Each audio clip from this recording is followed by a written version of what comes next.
What's up, y'all? It's your boy Simply Food by TY, and today we are going back in the kitchen. We are going back to cooking again. So today we are going to be whipping up some candied yams, and I hope y'all are ready because, baby, this is going to be one for the books. Do I have your attention? Do I have your attention? Do I have your attention? Do I have your attention? Do I have your attention? Is you taking notes? Alrighty, you guys, so let's go over the ingredients here. So I have 4 huge yams here, honey. Yes. I also have 2 sticks of butter, a half a cup of dark brown sugar, a half a cup of light brown sugar, 1.5 cups of white sugar, a half a cup of maple syrup, a half a tablespoon of nutmeg, 1/4 teaspoon of allspice, 1/8 of a teaspoon of cumin, 1 tablespoon of cinnamon, 1/4 teaspoon of salt, and the juice of a fresh orange. So now, you guys, that we have all of our ingredients laid out, we have our mise en place, which means to put everything in place. Yes, honey, I'm teaching y'all culinary terms, honey. That is the key to success when you guys are cooking, especially when it is the Thanksgiving season. Make sure that you guys have everything lined up and ready to go. The prepping will make everything so much easier. So now that we're good to go, let's start to cook. Alright, y'all, so as you guys can see, we have 4 huge yams here on this countertop. Now, as you guys know, yams are a dirty vegetable, but I will say this right now, to prevent you from taking off a finger and also from making a large mess, the best thing to do is to actually wait until after they have been peeled to rinse them off. Peeling them while they're dry is the easiest and safest way. As you can see, yams are kind of shaped a little bit on the odd side, so sometimes your peeler is not going to be able to get off every single piece of skin, and that's completely fine, because when we chop them down later on, you'll be able to trim off any excess skin, later on at that point. But right now, if you have yourself a vegetable peeler, I definitely say that's definitely the easier method. My grandmother used to just peel it with a knife, but because yams are such a tough root vegetable, you kind of got to be careful because you can really take off a finger. So to me, I just feel like this is the safest way to go about doing it. So we're just going to repeat this process and just get all 4 of them nicely peeled, and then when we come back in a bit, I will show you how I break them down and roughly around the size that I like them to be as far as the chopping size. You don't want them to be too small because then they'll just turn into mush. But let me finish chopping these and I will see you guys in just a bit. Okay, guys, so what we're going to do now is I'm going to show you how to break these down. So all you're going to do is just chop off the ends on both ends of your yam. As you can see, there was still some skin on that, but that's completely fine. But what you're going to do, you're going to cut them about 1 to about 1.5 inch thick. I say about two fingers worth. You want it to be a little bit on the thicker side because as they bake, which will be for about an hour 15 minutes, you want them to still keep the shape. And if you've broken them down too much, well, then the next thing you know, you've pretty much just gone and made yourself a souffle because it'll kind of turn into nothing but mush. So I cut them into about 4 to 6 pieces in nice sized cubes. And then as you can see, now that these are, in about a medium sized cube, everything will be perfectly fine. You'll pop it in a large bowl of water, and at this point, this is when you can check to make sure you got enough all the skins, make sure there's no bruising, and then give them a good washing about 2 to 3 times to get rid of any of that leftover dirt that may have been left behind from earlier. So now that our yams are completely clean and have been rinsed, it is now time to move on over to cooking them. So this next step is really a matter of preference. A lot of people just take their potatoes, they put it right in their casserole dish with their candied mixture, and then they just bake it off. Me, I like to parboil mine, and that's only because I feel like when you add vanilla to the mixture, it can have a bit of a bitter taste if it's baking for a long time. And we will be baking this for about an hour and 15 minutes, so I just like to slightly boil mine. So what you're going to do is fill up your pot, put the lid on it. Once the water comes to a raging boil, Go ahead and turn the temperature off and just let it sit in the water for about 15 minutes. We're not trying to fully cook them, just partially. And then after that, we will move them to the actual baking dish and continue cooking them off in the oven at that point.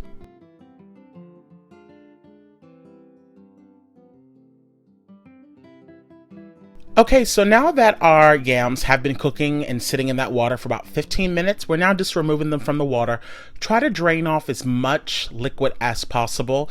They do contain a lot of liquid, so you want to try to avoid adding any extra liquid to this pan, because trust me, it's going to be double the amount after we add in that candied sauce.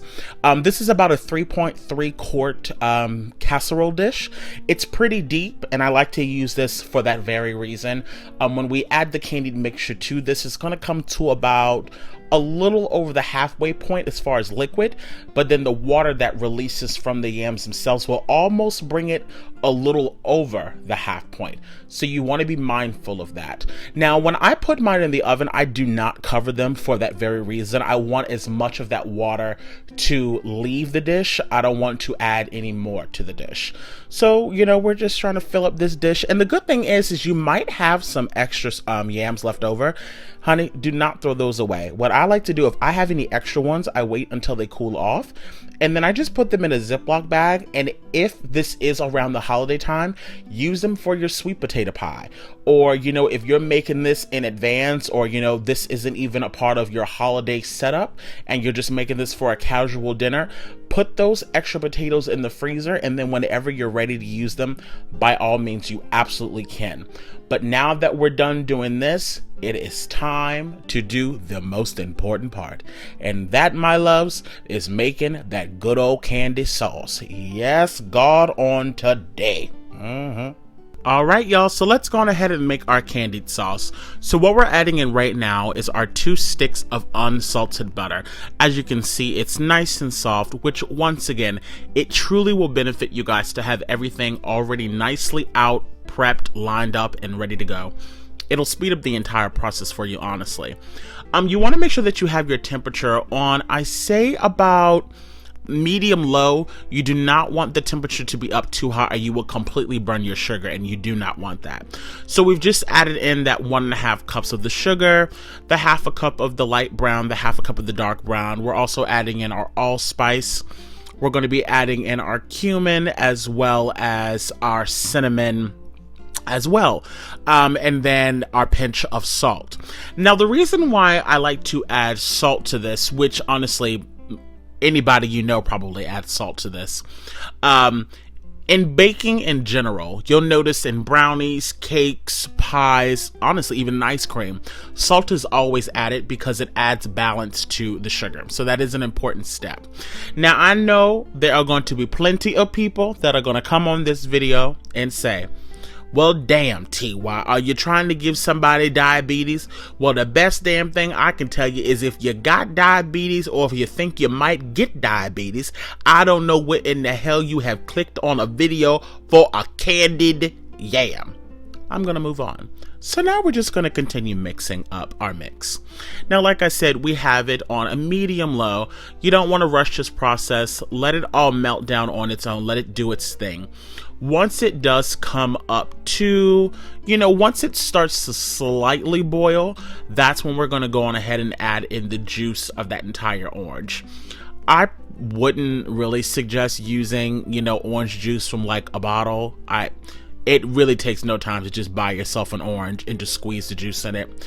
To me, it just tastes much fresher. You know, just of course be careful of the seeds, of course, but that bit of acidity really does kick up the flavor of the yams. And then after that point, once it has boiled, once it has cooked down and everything has melted, you're going to turn your temperature off, and then that's when you're going to go on ahead and add in your vanilla. I always say be mindful when you're putting vanilla in things, especially something like a candied sauce. And I say this because, once again, vanilla can burn really, really easily. So just keep that in mind. I would steer away from using vanilla extracts. That stuff is trash. Just get yourself, invest in a nice bottle of pure vanilla. I promise you, it will make the biggest difference. Now, I'm not saying go spend, you know, $40 and $50 on getting vanilla bean. I'm just simply saying get yourself some pure vanilla. I get mine from Costco, one big giant bottle, and it lasts me, you know, almost a year to 2 years at a time. So we're just gonna let this come up to a boil, and then I will see you guys in a few moments. Alrighty, so now that it's slightly boiling, as you guys can see, now we're gonna go on ahead and start adding in our last two ingredients, which is the vanilla, which we're adding in 2 capfuls, and then we're also gonna start adding in the orange. Now, as you can see, I don't really have this at a rapid, you know, raging boil, and that's because, once again, there's a lot of sugar in this, and luckily, because this is a non-stick pan, you don't really have to worry about it sticking, but you wanna just keep that in mind if you don't have the best non-stick pan.